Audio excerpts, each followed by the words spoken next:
everybody. Welcome back to the Resistance broadcast. I'm John. Thanks for joining us.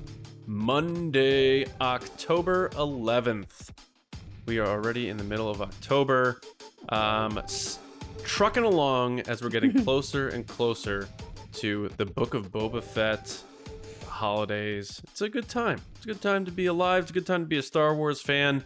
And it's a good time to be talking about Star Wars. So thanks for joining us here on this news show, where we're going to talk about the latest and give our takes on the latest Star Wars news, including one of our exclusive stories. So, James and Lacey with me as always.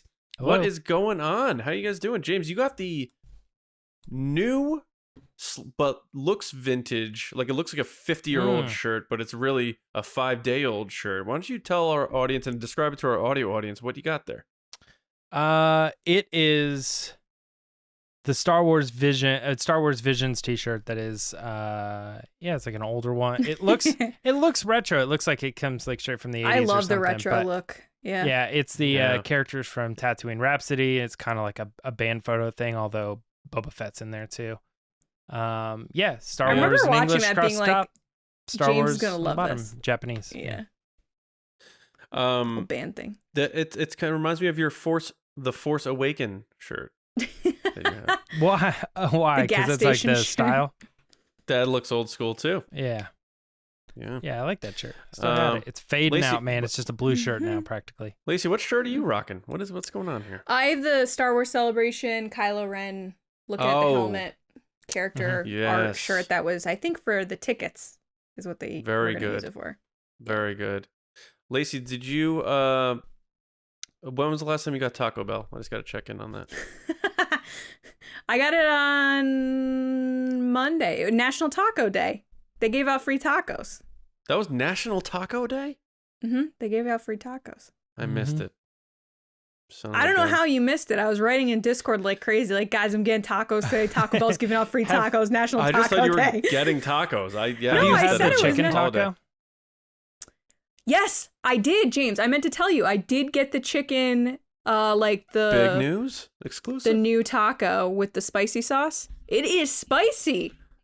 There's like a one with jalapenos. There's like two versions. I didn't get the jalapeno one. I got the other one, but even that one was spicy. Yeah, I think it's got the same sauce on it, but the other one has jalapenos. It was good. It's not a chicken bad. Finger. It's just too small. Yeah, it's a chicken finger. Like, you could have probably like 3 of those and be like, this is a normal sandwich. Man. How many, real talk, and I'm saying full dirtbag mode, you know how they sell those boxes of like, here's a whole box of soft tacos? Yes. How many, if you were hungry, I don't know what that is. Be honest. How many? They do the taco packs. Yeah, it's like on like their it has a handle. Yeah, it's like a suitcase. Literally. How many soft tacos from Taco Bell do you think you could hammer down in one sitting? That's a good question. I usually get a soft taco or some type of taco, whether it be like Doritos taco or soft taco or something, and a crunch wrap. So crunch wrap's like, I'd say like two tacos, 3 tacos. Your standard grade soft taco. But I'm saying I'm trying to convert from he's crunch converting wrap what she gets to soft taco. I would 4? say if 4, that's it. I think 4. Oh, that's 4 soft tacos. No, I mean, 3 is the meal. They have a 3 soft tacos meal, so that's just like normal. I was saying if I was gonna eat, like, if I was like, I'm gonna eat as many of these as I think I can, it'd probably be 8. Mm-hmm.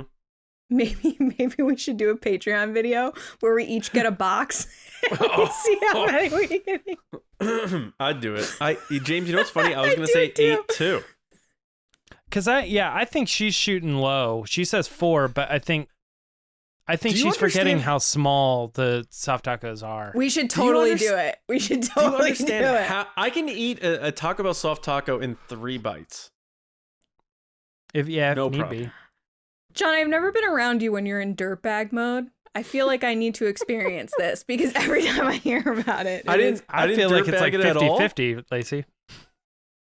Just kidding. What does that mean? What does that mean? I didn't say it.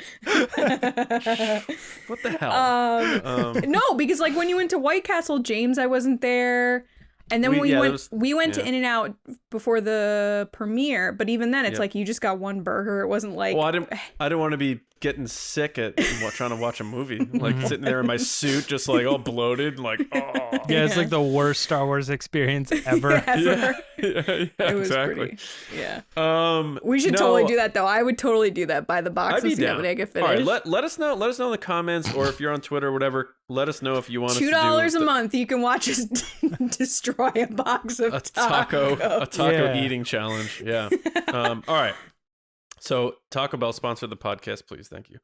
All right. So we're gonna come back from across the border, and we're gonna get back into the base because we have stuff to talk about here, and some pretty cool stuff. So James, lead the way. Resistance report, man. It's the Resistance. All right, this week's Resistance report is a little... I'm almost afraid to even say the word spoilery, because it's a little bit of an exclusive scene that we have, we know about. So we're going to talk about it. It does kind of give away some stuff that's going to happen in the Book of Boba Fett, but we have all agreed that it's worth talking about because it's not really like a character reveal or some sort of like big plot element or something like that. Right. So we are going to go ahead and talk about it, but you can skip forward in the show and kind of, I don't know how to exactly do that. I'm going to preface it to you guys. I'm the big non-spoiler person, like very hard as of a year and a half ago. This to me wasn't too bad. So if you're like, oh, is it really bad? It's not that bad. So just going to throw that out there. Honestly, I know you're going to kind of do the build-up thing, but real quick, I think this is like one of those like lick your lips and get your appetite cooking type of stories. And as people have been waiting for a trailer, like I think this was one of those types. This isn't a we're breaking. Here's the script for episode 9. You know what I'm saying? Like I felt good about this story. So yeah, I'm just saying because people probably gauge what I think. I don't think it's that bad. Yeah, but yeah. So we'll go ahead and say it. John is going to speak first on this because he knows the most, obviously, about this story. It was his thing to break the news here. But the long of it is that in the show, Boba Fett at one point is going to be standing on top of a Rancor and kind of makes its way through the city and it's kind of demolishing the city. Now, that being said, we don't know a whole lot about how that's going to go down. We don't know if he's riding it and demolishing the city on purpose or he's trying to wrangle it as it's demolishing the city. But that scene happens. So I'm going to let John take it away here to kind of talk about, everything that went on with how we were able to deliver this story as a news piece. Yeah, so we were described this scene.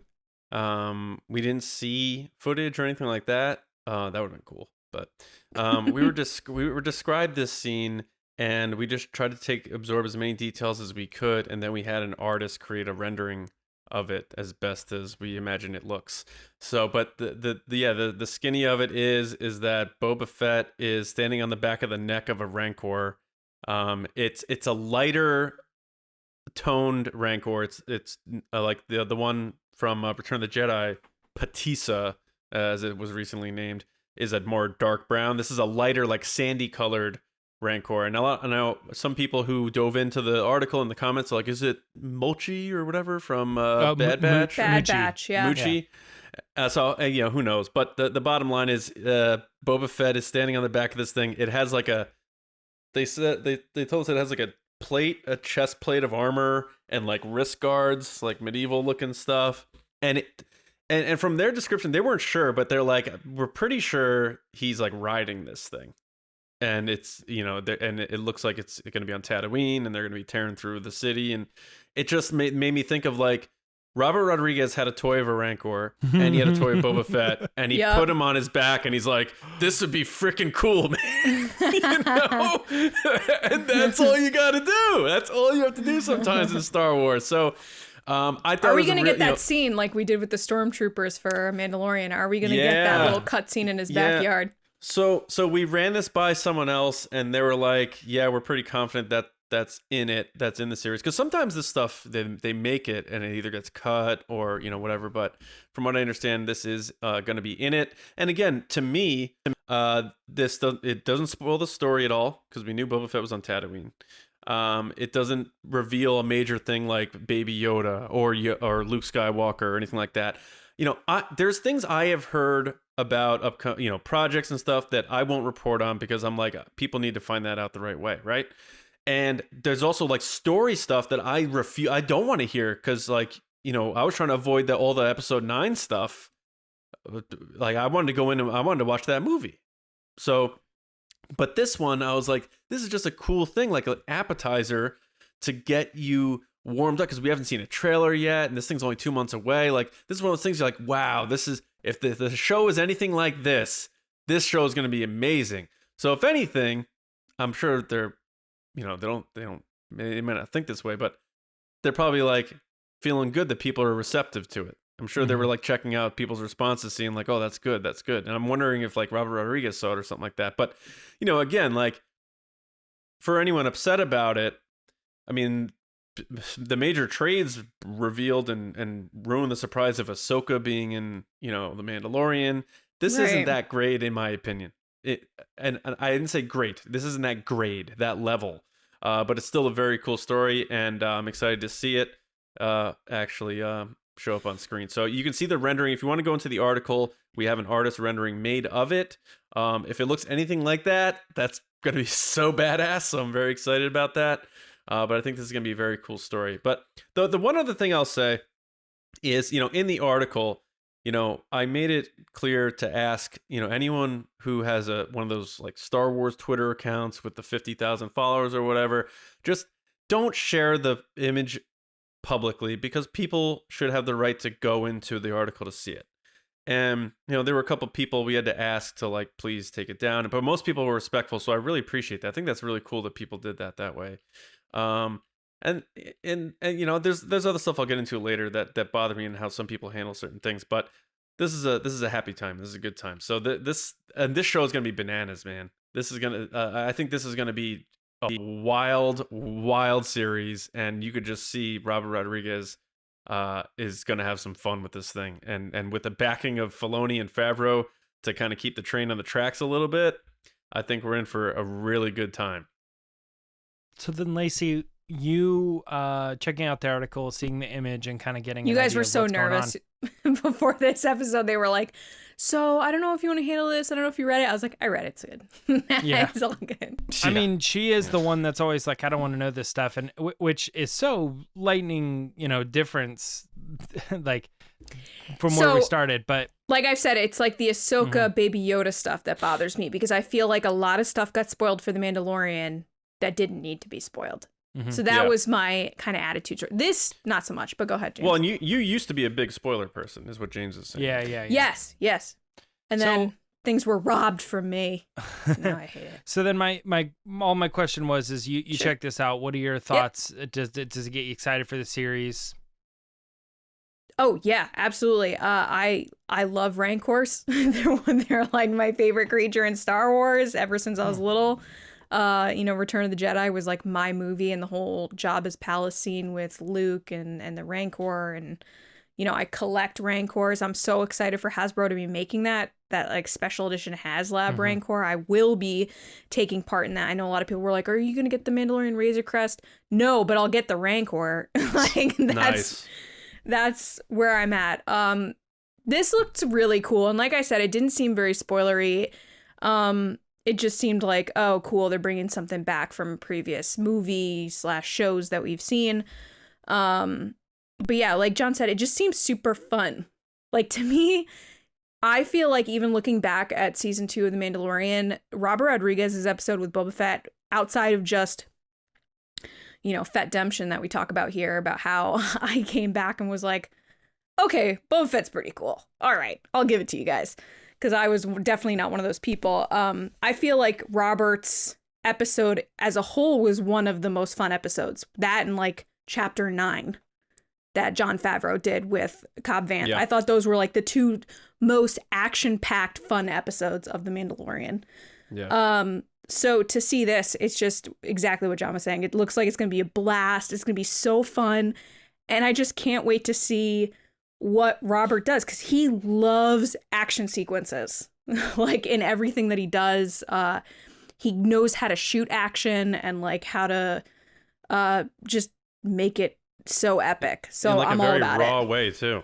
Yeah, so it doesn't feel like overproduced. It feels like you're like right there in the action. That's why So I'm wondering if they like, because the last Rancor we saw was ratioed and it was like puppet, and so I wonder if they're doing like CG Rancor, if they're blending some puppetry I think in he's doing here. half and half, where they're having him ride it if he's riding it, like they do with like, the they blurgs. made a physical, yeah, maybe, Yeah.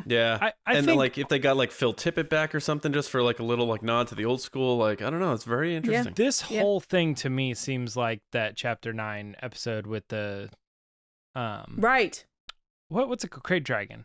Crate dragon, yeah. Just everything about it, even down to like the color and of like its skin against the, if you're looking at the image here, it's like it looks like sand, like the buildings are kind of that like sandy color. So, and then you see like a Mandalorian, like all like, you know, on top and stuff. It's like everything about this just reminds me so much of that beginning episode. It makes me wonder, is this the first episode? The biggest thing to me in trying to wrap my head around what's going on here is he riding it or is he wrangling it? Because I could see it being both, and one plays out where he's the bad guy and one plays out where he's like protecting people or something like that. And I'm like, I don't know. Like, I think that makes more sense, that Boba Fett being the anti-hero is like protecting people and he's able to take down this like Rancor or whatever, and that like builds him up. But again, like now the show just feels like The Mandalorian. And what's the difference? Yeah. Here. I think I feel like he's riding that thing. I do too. But the question is he trying to control it, or is he making it do, is he trying to get it under control, or is he the one that's making it do this? No. But yeah, I think he's definitely damage. right. You think he's just like, enough's enough, let me take down this town? I think he's like shocking that thing in the back of the neck so it freaks out and starts destroying buildings and stuff. That. I don't like that. I think Boba Fett's he's gonna be like a crime boss. He's not here to save the day. He's not Clark Kent. I just don't like the shocking of the Rancor. Well, yeah, it's like, I was thinking of who the Fathiers, and that's how they had them running, and with a horse you whip it. And, the Fathiers? Yeah. The Fathiers? Do they wear berets? Yep. The French. There's croissants on the racetrack. Did I say Fathiers? You did. I'm picturing like a Fathier with a beret and like sparkling water. Oh my god, we gotta do it. We gotta do it before other people do. I actually thought when you said Fathiers, it was like a family from Godfather or something that you were making a reference to. I was like, I don't know what that was. Oh yeah. James, Fathier. What else do you have on this delicious Star Wars Newsnet exclusive? I don't know, John. What do you? Is there something else? Wait. Well, you didn't really give too many thoughts on your, whether you dig it, what else you think, aside from whether he's wrangling it or riding it, and I don't know. I'm hesitant to even say this, but I can't, because I can't quite put my finger on it. But I don't know. I think you guys are kind of describing it like, oh, he just put these two toys together or something like that. And I think you're right on that. That's kind of the vibe that I'm getting.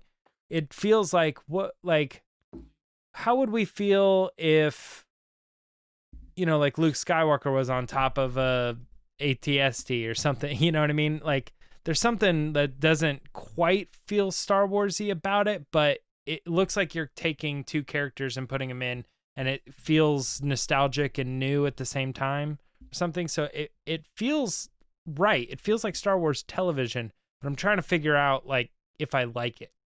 Well, Attack of the Clones, they jump on monsters and ride them around. Mm-hmm. Are you excited that we're gonna see a Rancor? Or you like been there, done that? I'm Where you actually at there? not a fan of Rancors. That's maybe another thing too. Oh God, why would you say that? Get off the I show. love Well, he's a big Gamorrean guard guy. He's still upset. He's very upset about it. Yeah. No, I don't know. I'm one of those people that like when you see an animal that like it's so ugly it's cute, I'm like, no, it's ugly. Like I don't put the whole thing together. I go, no, I think what we're describing here is an ugly animal. And so I see that animal and I go, yeah, it's an ugly animal, and I think other people see it as like cool or something. Like I don't know, like All right. How about the part in Return of the Jedi where the door closes on it and it does this little whimper where it's like, Yeah. Oh my God, it gets me right in the chest every time. I'm conflicted with that. That's like seeing like Jason the murderer like, don't hurt me. And I'm like, it's something about though, the image it's an animal. doesn't match what's coming out. I know, but then it really brings it to a level of like, this animal's been trained to do this. It's not doing this because, it's making the evil choice to eat people. It's just like they probably didn't feed always have kind of fallen into that category of like dogs that, like pit bulls, Big for instance, or whatever, yeah. kind of thing where you're like, oh, this is bad and this is scary and I should be afraid of it. And if you have to put it down, you have to put it down. But it's like, it's unfortunate because like, it's just kind of it's the people abusing the dog or whatever to and make his trainer, it that way. how he starts crying. But I can't really picture, like, I know we got it in Bad Batch, but I can't really picture like a cute pet Rancor. The one in Bad Batch was cute. But that again was like weird. James, here's another exclusive for you, pal. Uh-oh. I heard at the end of the first episode of the Book of Boba Fett, he's going to go into this room and this little pod's going to open up and it's going to be a baby Rancor and they're going to touch fingers. Oh, I love that. I know you're joking, but... Yes, just to be clear, the first story we just talked about, very real. The thing I just said, not real. Yeah. And it's like... You got to be clear these days. You got to be the very first clear episode is just like pays homage to the first 2 seasons of The Mandalorian. They're just like covering all the bases. Yeah. It's poetry. I mean, guys, that's it for this story, at least. If you want to go and check out the image, if you haven't already, those are kind of our initial thoughts on it. Oh, I was going to mention, too, that this also was on the cover of a Star Wars The High Republic issue of characters riding on the tops of Rancors. Yeah. That has happened in The High Republic, and it did make me wonder, like, wait a minute, when did that issue come out? So was the idea of riding on Rancors kind of brought up because of this, and then they're like, oh, well, we'll seed it a little bit. That's a neat idea.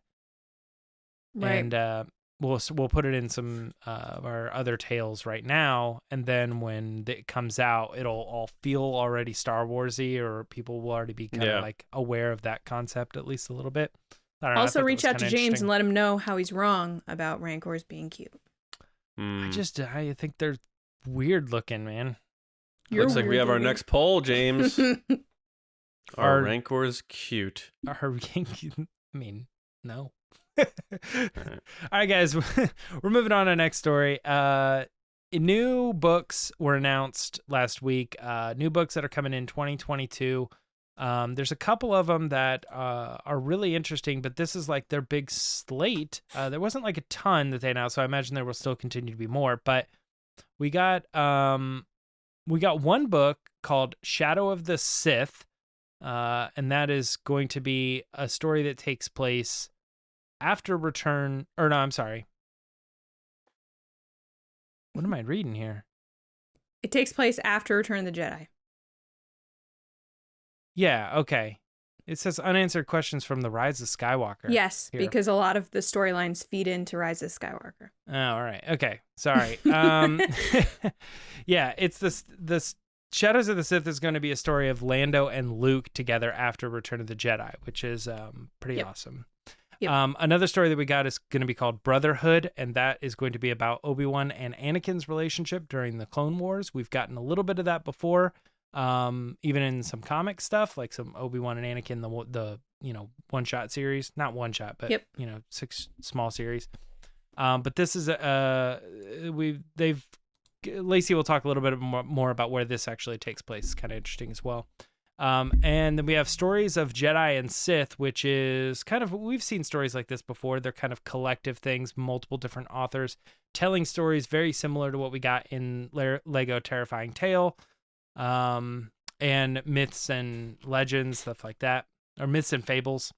These kind of older stories that have to do with the brave Jedi and the devious Sith. And one more called Padawan, and that is going to be about Obi-Wan and Kenobi, right? You mean Obi-Wan? Sorry. Obi-Wan and Kenobi? Yeah. Obi-Wan as a Padawan Obi-Wan and under Qui-Gon. Qui-Gon. I'm piecing it together. This is the one where I meant to talk about where it takes place. It's all good. Yeah, I haven't leafed over these very much, as you can tell. James got called on to do his book report. I know. Read the back of the book. Yeah. Padawan is the one. He saw the movie. He rented the movie. That's about Qui-Gon and Obi-Wan, and it's when it takes place is what Lacey was talking about. Correct. What she was Correct. talking about. Okay, yeah. Yeah, So yeah, I was off on that. Guys, It's all good. I have very terribly fumbled my way through these 4 books. John, what are your thoughts on any of these? I mean, you know, I am a big fan of The Rise of Skywalker, so anything that could help, you know, enrich that or make me see, you know, Lando in that era in a different way, and why he mentions him and Luke going looking for certain things, and Right. and the Sith artifacts and all that stuff, and you know, the idea of them alluding to Lando's daughter being taken away, that makes me think, like, is the whole Jannah thing back in the mix? That is the first thing I thought. I went, oh snap! Because What does this mean?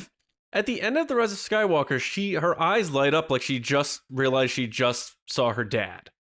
Yeah, it's a weird moment too, because it came out of nowhere right at the end, and you're like, wait, hold on a second, let's go back and replay that. Yeah. And people who find that, like, that's ridiculous. What are the odds of her being his daughter? I'm like, okay, Luke Skywalker, the villain turned out being his dad. Oh, and that woman he rescued on the Death Star, that turned out to be his sister. That's all you need to know about Star Wars. It's a very... Or any story. It's always connected like that. It's a very, tightly wound saga. And that's what a saga is. It's that, you know, you can't look at it from a real world perspective. So I think that would be kind of cool, because then if they continue on with Jannah, she continues on the Calrissian legacy. I would be all about that. So let me just get that out of the way. More Luke stuff. I like that, because I don't think you need to...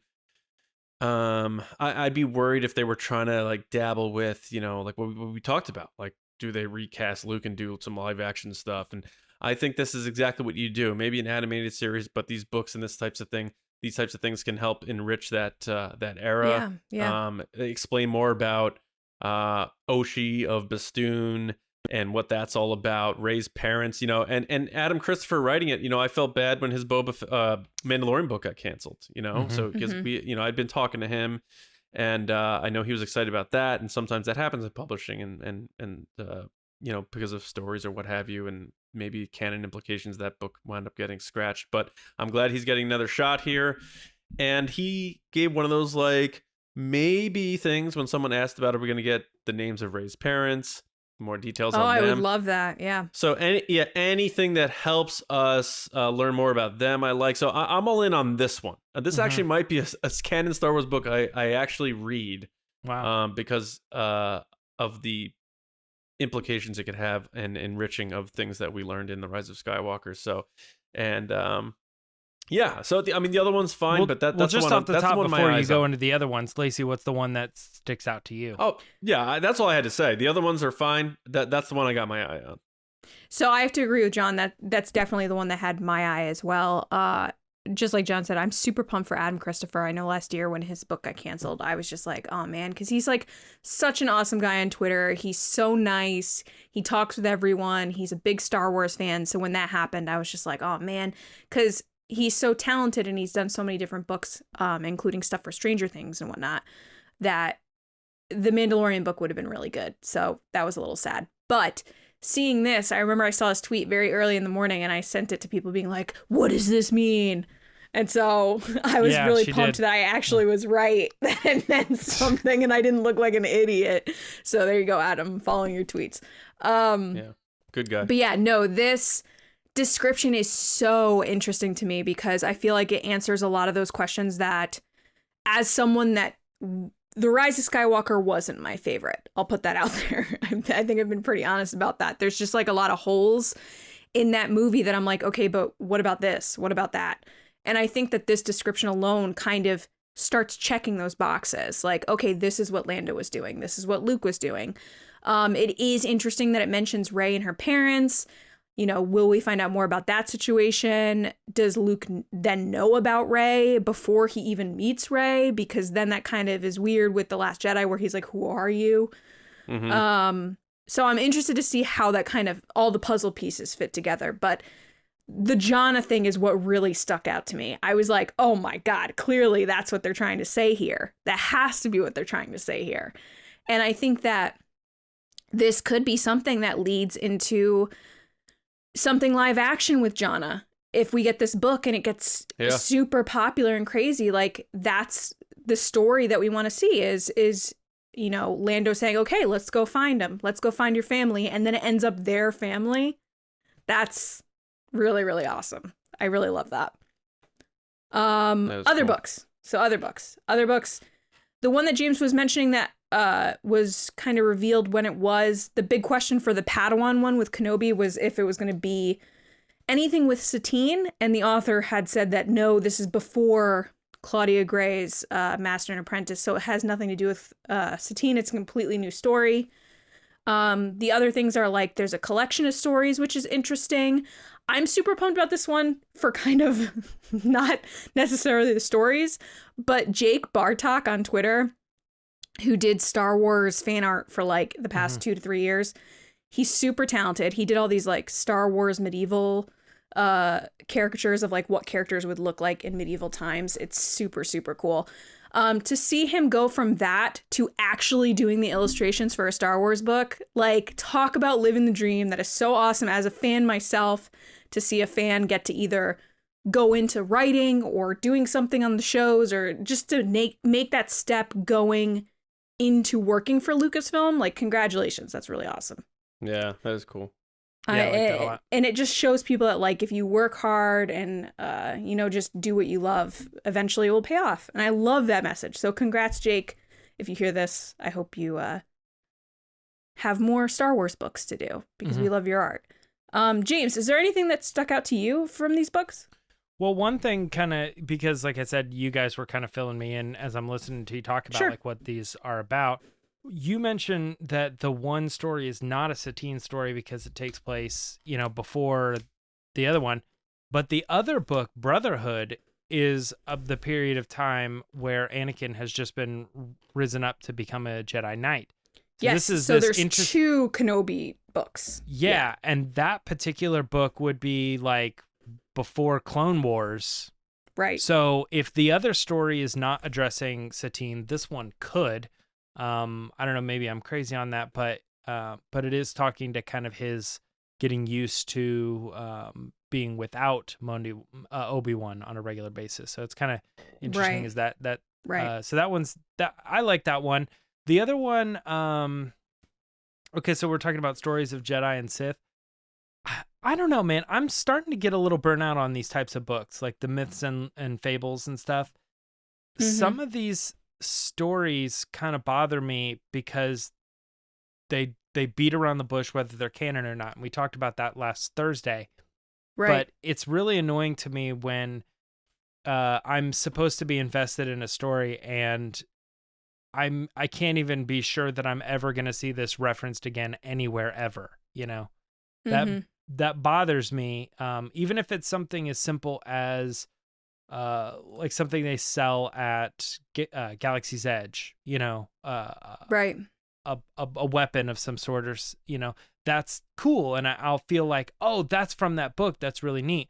But I feel like they just kind of tell these stories as another way to kind of explore non-canon Star Wars but they can still call it canon because who knows, Right. it could have been true, but they're just kind of playing in these other, random things. So I get kind of burnt out on those, but they are neat, and I enjoy the stories when I hear them. We just actually did a Patreon watch along of the Terrifying Tales, and it's like, I don't imagine those stories are true by any means, but they are fun to watch, even especially ones that are like totally completely non-canon, like Leia destroying the Death Star and stuff. It's like, okay, that it's fun to watch sometimes. So there's that. Padawan to me just is, it just reminds me too much of Master and Apprentice. Like, I read the pitch and I go, oh, we already have that book and it was really good. So right. This better top it, or I know, they're probably not, well, it's not meant to be better than this other story. It's meant to be another story. But I'm like, I have all Star Wars to tell. I feel like we kind of got this era. So, and you're going against Claudia Gray, who Claudia Gray is like, she's kind of known as the best. And then this was probably the best of the books she's written. So it's like, it's tough, Yeah. So, I mean, I'm interested to read it and check it out, but it does kind of have that sting on it a little bit. I know we joke a lot about how Ahsoka has so much content out there. I gotta say, Obi-Wan and Anakin in the past few years have gotten so many books, comics, all this stuff explored in that time period of they were together. And they're like... Yeah, just cancel the series. I've had enough. All right, calm down. That's not what I meant. I meant that period of time when they're training to be Jedi is something that they explore a lot. Like the Clone Wars. We've talked about this. The Clone Wars is very, very explored. I mean, I still think it would be really cool to see an animated series where you have young Anakin. Sure. Almost an Anakin that more resembles Jake Lloyd. Really? Interesting. Yeah, no, I mean, an animated series, yeah. No?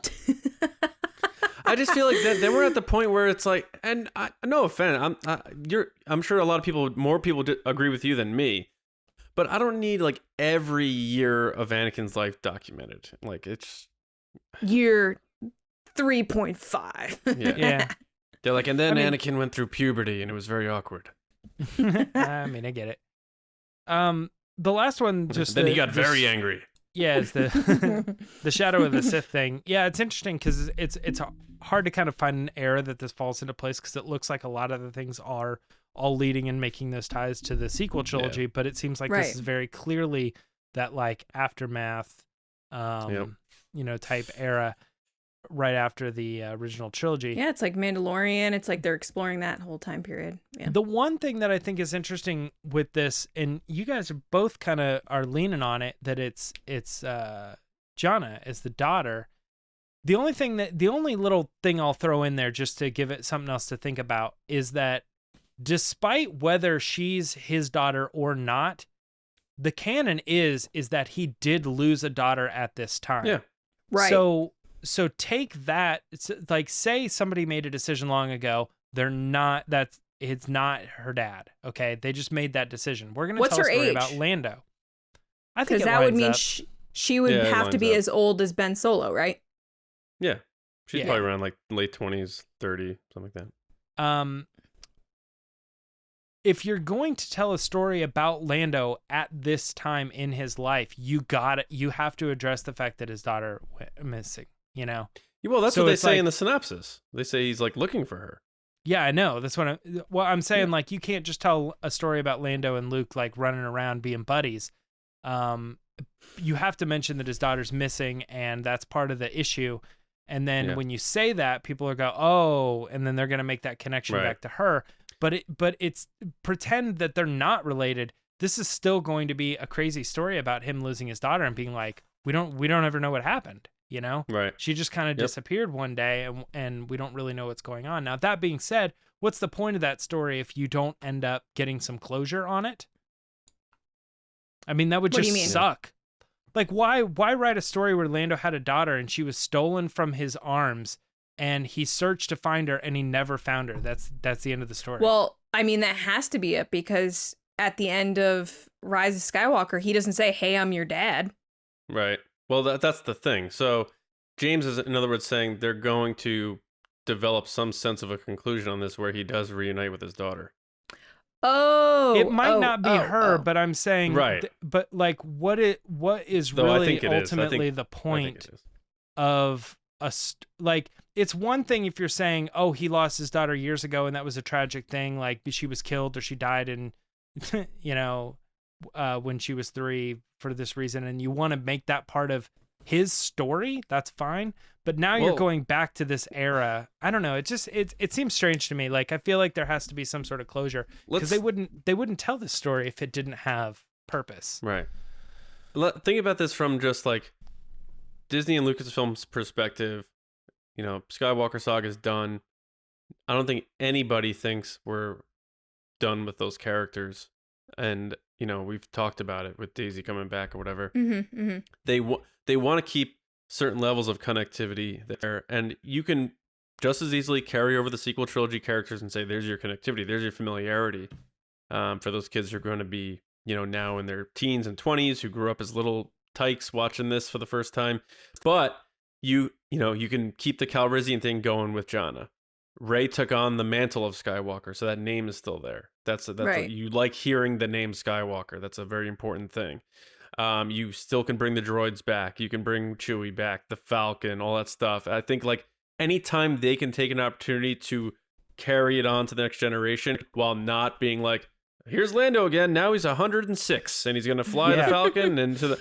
I think that's a good thing, and that's why again, another reason why I'm leaning towards Jannah is going to end up being a Calrissian, and I think it's totally a good thing, because I don't know how anyone could be totally cool with Leia, Luke, and Vader being related when they weren't originally, and now and not be okay with this. Like, come on, you can't. Also, then it keeps someone from the original movies going, because that's what I mean. Yeah, Ben Solo's gone. There's no connection. Luke had no kids, so then there's that one connection that still draws in, and it kind of gives her character more weight to the importance. Like, I feel like people were easy to kind of say like, oh, well, she's just a character. And no, she's connected to someone that you know and love, and you have your whole life. She's more important than you think she is.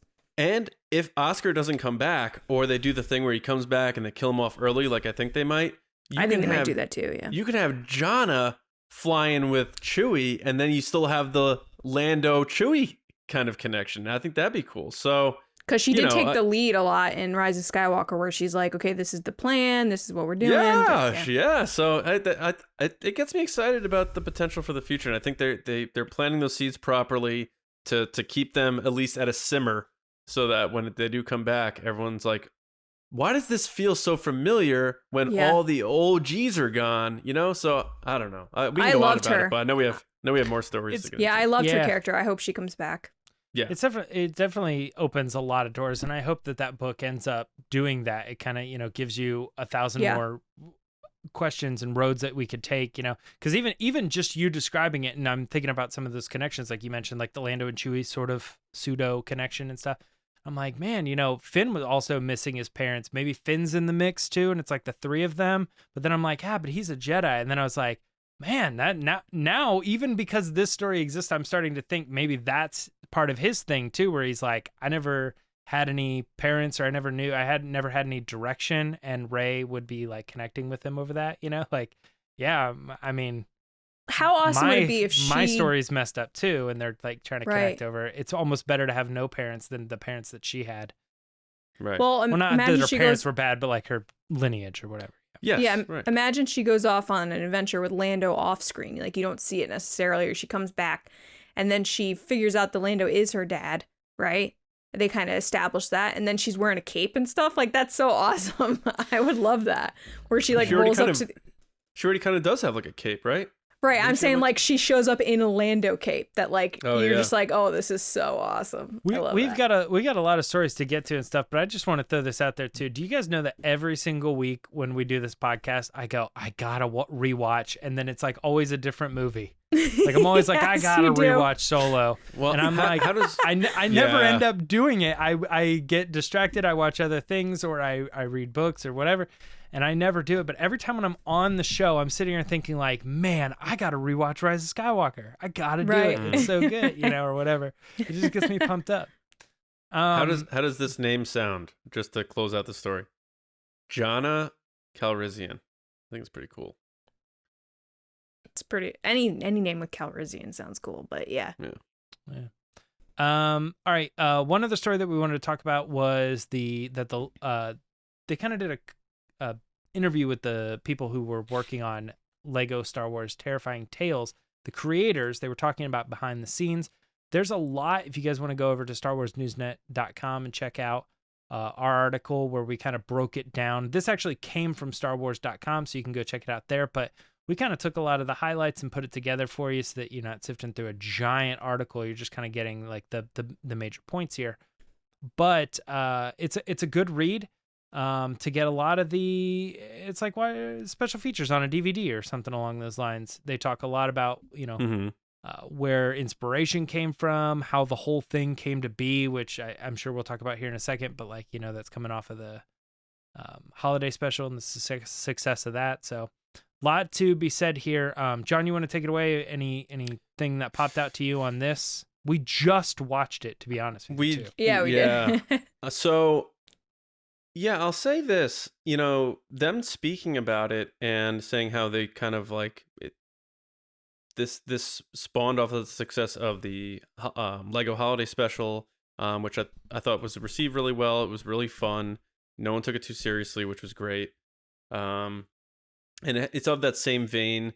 I actually enjoyed the Terrifying Tales a bit more. I thought it had more of that fun little adventure vibe, Indiana Jones-ish, with the horror nods to all the classic horror stories that they weaved into like 3 parts, which is very like horror serial style storytelling, which I like. Mm-hmm. But the one thing I find the coolest is that they said when they were creating this, they're like, well, Christmas, yeah, like that's a memory you have as a kid. What's the other thing you remember as a kid? And they're like, Halloween. And that's what came up with the idea to do that. And then the other thing that is a really good point that they brought up is it doesn't end here. This can be a tradition now, kind of like how, we go back and watch The Great Pumpkin, Charlie Brown and the Great Pumpkin, and all these, every year everyone has their favorite Christmas movie. Like my family loves to watch Home Alone together. And, this can be one of those things where you pop it on Halloween, afternoon before you go out trick-or-treating with your kids, watch it for 40 minutes, and it's your little Star Wars tradition on Halloween now. And that can be there forever. So I think that's very cool. And that's all I really have. I don't have too much else to say. Go read the article if you want the full details on what they said. But I think it was cool how they kind of came up with this and understand that it can be this sort of like family, ritual tradition. And I like that. Mm-hmm. Lacey, thoughts on the behind the scenes of the holiday or the Terrifying Tales? So first, I loved Terrifying Tales. Just like John, I liked it more than the holiday special. I found myself laughing out loud more. I don't know if it's because we kind of talked about this a little bit, James, that, spooky stuff just is more fun, I feel, sometimes than holiday stuff. But yeah, it was great. So I suggest everybody go watch it. And if you want to see our feedback, you can head over to Patreon. But the thing that stuck out to me in this interview was them talking about who their core audience is, which I feel like people forget. Us as Star Wars fans, adult Star Wars fans that have grown up with Star Wars, kind of have that semi-ownership of it, that like, this is our thing, which they said our core audience will always be kids. But I think kids are also smarter and more sophisticated than we give them credit for. All that said, I think kids like to be scared a little bit. Once they realize there's nothing to be scared of, it becomes kind of fun, which is overall the theme of the entire movie is like, hey, don't be scared. You need to be scared to have courage. But yeah, no, I loved that they said that, because I think sometimes, and we just talked about this last week with the canon thing, we forget that like these stories, these movies, these TV shows, a lot of this stuff is for kids. So once you kind of remind yourself of that, you tend to have more fun with it and not take it so seriously. And I didn't with this, and I went in with no expectations, just to have a good time and laugh, and I did. So I suggest everybody do that with all types of Star Wars, but definitely with Lego. Yeah. I like the behind the scenes aspect to it, and I would say the one takeaway that I got from it is and we actually talked about this somewhat recently on another episode. The fact that Disney Plus exists is the reason that a lot of this content also exists. Right. Because where would this stuff have been if not there? A YouTube ABC, channel. a YouTube channel. Exactly. And but I think that now that they have this platform where the goal is to have a lot of content because they want to compete with all these other people that have a lot of content. Well, they're like, oh, well, then we need to take all our best properties, Star Wars, National Geographic, Marvel, Pixar, and we need to create all these new things. And like now all of a sudden, they used to do like Pixar shorts, for instance, but they would play like before the movies, but then you'd see them and then it's like nobody's going out to buy those DVDs or whatever. But now it's great because you can go to the shorts section and you're like, oh, well, I want to rewatch some of these. These are really neat. And like John, you pointed out, this is something that you can put on every year. I've already noticed that Disney Plus and all the other streaming services do this too, but I really like it on Disney Plus. You go to like Halloween and it's like Spooky Buddies and stuff, you know, it's like all Hocus Pocus. They've got their collection of Halloween movies that are totally family friendly. And they're shooting a Hocus Pocus 2 right now in Rhode Island. Yeah, I know. Oh It's my not God. like Make it's sure not to like heaven, HBO please. Max that has all of the Nightmare on Elm Street movies or something. It's like, okay, that's Yeah. cool and that has its Yeah. place, but I'm not going to browse that now that I have Bennett, you know. So we go over and we look You at watch the Halloween Town. My doppelganger's Exactly. in that movie. Yeah, and it's like that's another place. Like Who's your doppelganger? The girl in Halloween Town. She looks, no joke, exactly the way I looked when I was in middle school. Like literally the same person. Even like with the bangs. Ugh. It was You're sixth talking grade about the Lacey. cab driver, the skeleton? No, the girl. What's her name? Julie Brown. I'm just kidding. I wish I was a skeleton. I was chubby in middle school. No, she's a Cromwell. Yeah, Carrie Fisher's is Kimberly Brown. Oh, you Kimberly were saying Brown. her real name. Yes, the actress Okay. who plays that character looks like me in sixth grade. Yeah, I thought you were saying something Brown, and I was like, well, she's not Brown. She's a Cromwell. Like, No, gotcha. Kimberly Yeah, Brown. gotcha. Yeah. well, anyway, yeah, I think we need to think about how great it is that we even have Disney Plus. You know, we're getting a lot of this. We're getting Mandalorian, live action, Star Wars, all this stuff, all because they have this thing where they need to feed a lot of content into it, and it's a good place. It's now like a premier place to put some of this content. Right. So, right. Boom, we're getting it. I love it. Couple other things we wanted to talk about just to wrap up the Resistance report. There was, I can't get this thing to disappear off my screen, so I can't see what's going on. The Art of Star Wars Visions will be released in April 2022. James, we manifested this. You and I manifested we were this. talking about how this had to be a thing, and I think probably, you know, more than any of these other books, like there's obviously the art of the movies and there's art of the Jedi Fallen Order and stuff. But anime, it's so come interesting. on. Anime is like its own thing. Like I feel like every time you turn the page, it really is like something that you're going to be able to cut out and be like, put it on a wall or something. And they like did the that. poster thing we said too. Oh my gosh, they did do it. Remember we were like, yeah, that's still slowly coming out too. I don't think I've seen all of them. John, we manifested these. We work for Lucasfilm. Called it culture. Lacey loves Manifest. I do. No. So be sure to check that book out. It's going to be awesome. The only other thing that we had here, just as a quick one, was that Andy Serkis discussing the fate of Snoke and his surprising origins. I've seen a couple different interviews. The one I think that's cited here is from a website, but Andy Serkis was recently talking on the Barstool podcast. He was a guest on there, and they asked him about Snoke as well. And I feel like this is kind of going around. He's been doing a lot of bringing up how he was kind of disappointed or surprised at Snoke. Everyone thought he was going to be the big bad. Yeah. Yeah. This was with Gizmodo. Yeah. Here. Yeah, man, Andy Serkis is a legend. It's kind of a bummer that, you know, he didn't end up becoming the big bad in one world or alternate universe. But at the same time, like, I really like the idea of Snoke. And we forget about this. I wanted to mention this because I've been listening to him talk about it. If Snoke is a clone or he's like something that was grown, He's not gone. Correct. Snoke They could didn't destroy very easily. Yeah. Yeah, they didn't destroy Exegol. No. There's still like there's like 3 Snokes in a jar. Those could have been growing. Yeah, that it's like Solo, like the movie ends and then for some reason they cut to Snoke for like one more beat just to show his face. You just see the one eye like open, the Snoke eye, just. Yeah. You know what? I would love that because Andy Serkis is like literally one of the best actors out there. So I hope he gets all the roles that he wants. Yeah, I mean, I'm going real crazy with this, but like, what if this conversation has happened?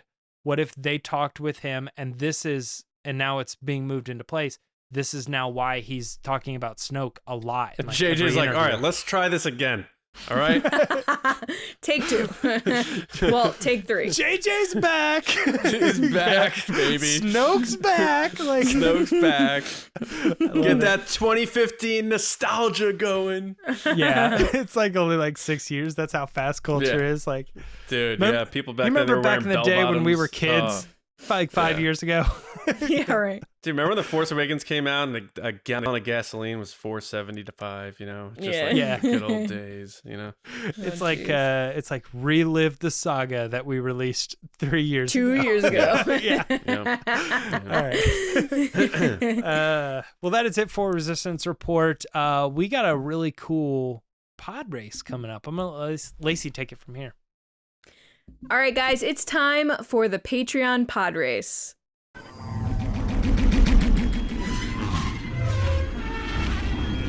So there are lots of ways you can support us. You can like this video, comment, subscribe on YouTube, ring the bell for notifications, follow us on Twitter at RBATSWNN or on Instagram at The Resistance Broadcast. If you want more than that, including bonus episodes, watch-alongs, mailings, Discord, etc., you can head over to patreon.com/Resistance Broadcast. Starting at $2 a month, you support the show and what we're doing here and what we plan to do in the next year. And you get all this extra content that we do. Like, we put so much time and effort into our Patreon, it's kind of insane. What is time? What is sleep? But anyway, This is the part of the show that we let our generals and spice runners be a part of the show, where they get to answer a question. But before we do that, we want to thank those generals and spice runners. So, first up, we want to thank our generals. Thank you, Carmelo, Andrew Staley, Jeremy Myers, John Reese, Jetta Rosewater, Paul Olson, Jake Houchins, Oliver Lewis, Frank Grande, Haas, Joe Ritchie, Darth Hurricane, John Chorlton, Nick Kratz, Christian Morales, Brian Smith, Matt Chitty, Joey Mayfield Stewart, and Val Trichkov. Thank you guys so much. By the way, welcome, Joey. We're excited to have you here. Who's a new general. And our Spice Runners, David Probus, Neil Shaw, Double C Chris, KENDALL GELNER, Ryan WAARA, Dave HORNAK, MICAH Harrison, Thomas HENNESSY, and Nathan Shank as general. You get the bonus play there. Thank you so much. Welcome back. So this week, we have General Jeremy Myers on location for his pod race, which his question was, what is your favorite, single favorite spot at Galaxy's Edge and why?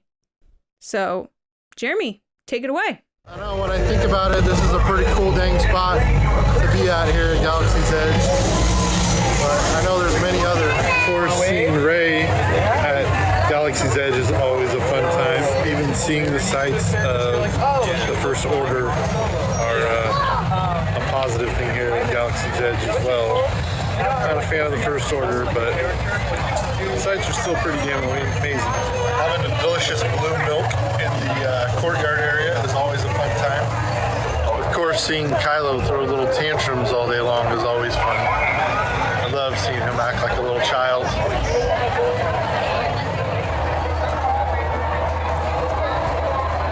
But of course, for me, always the Falcon is home, because it reminds me and brings me back to my childhood when I got to play with my Millennium Falcon toy.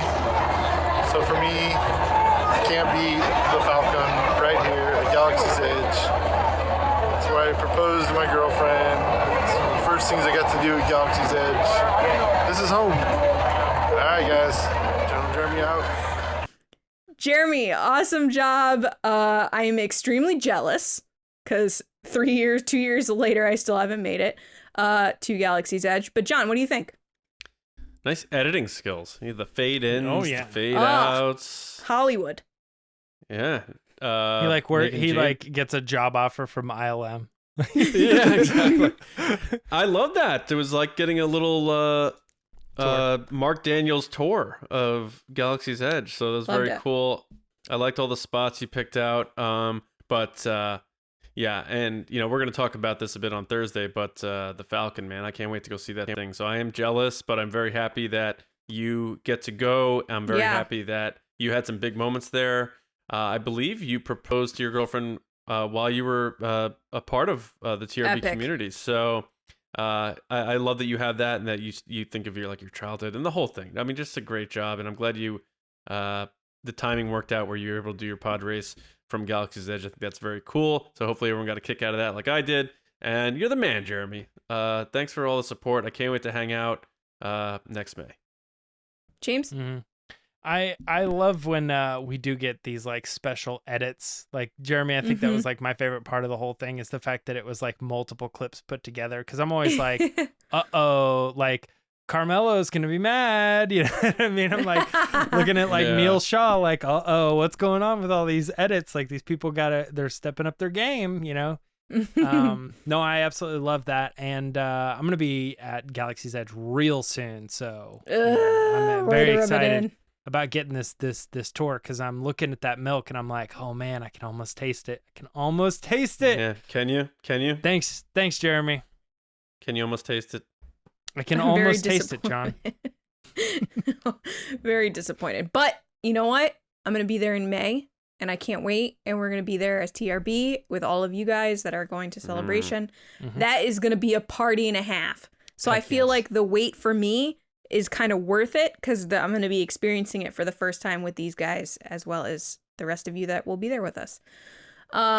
Jeremy, awesome job. I love that you did all the editing and everything, and then just hearing about how much you love that place and how you're there a lot with your family. It's just really nice because I feel like nowadays, especially in the past year and a half, 2 years, we got to appreciate those moments where we get to feel like kids again for a little bit. So I'm all for it. I'm so happy you had a great time. And thanks for being a part of the TRB community. It means a lot to us. So back to you, John. All right. That takes us towards the end here. We just want to thank everybody for listening and watching and being a part of TRB. It means a great deal to us. Keep spreading the word. That is how we grow. So if you don't mind sharing a link with a friend who likes Star Wars, it's enjoyable sometimes to have a partner in crime who you could check out his podcast with and talk about it after the fact. Or if you're on like social media, share the episode, quote tweet it, whether you're on Instagram, share it to your stories, whatever you got to do. We really appreciate it because you're the engine that keeps spreading the word of TRB. So thank you all so much for that. Make sure you are going to Star Wars Newsnet, like James said before, for all of your Star Wars news, reviews, editorials, information, and more. You can find me on Twitter at Johnny Hoey, writing and editing at Star Wars Newsnet. And I have a movie podcast called Just Like the Movies. We recently did Total Recall. Arnold, put that cookie down. That's not even from that movie. But anyway, James.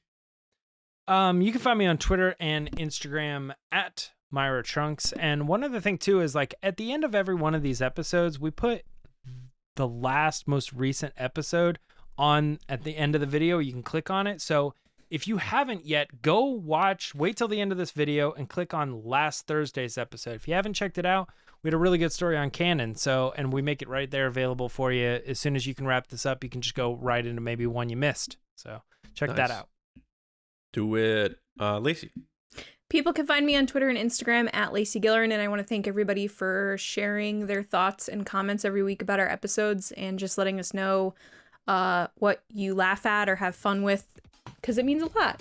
Yeah. You put this stuff out here and you don't know if anybody's listening, and so to get comments back, it's always like, it really makes my day. I'm gonna be honest, like the best part of my day. Nice. Well put. Thanks again, everybody. We'll be back on Thursday for our discussion episode. And we're going to have a good one. It's going to be fun. So we'll see you next time right here on TRB. See you around, kids.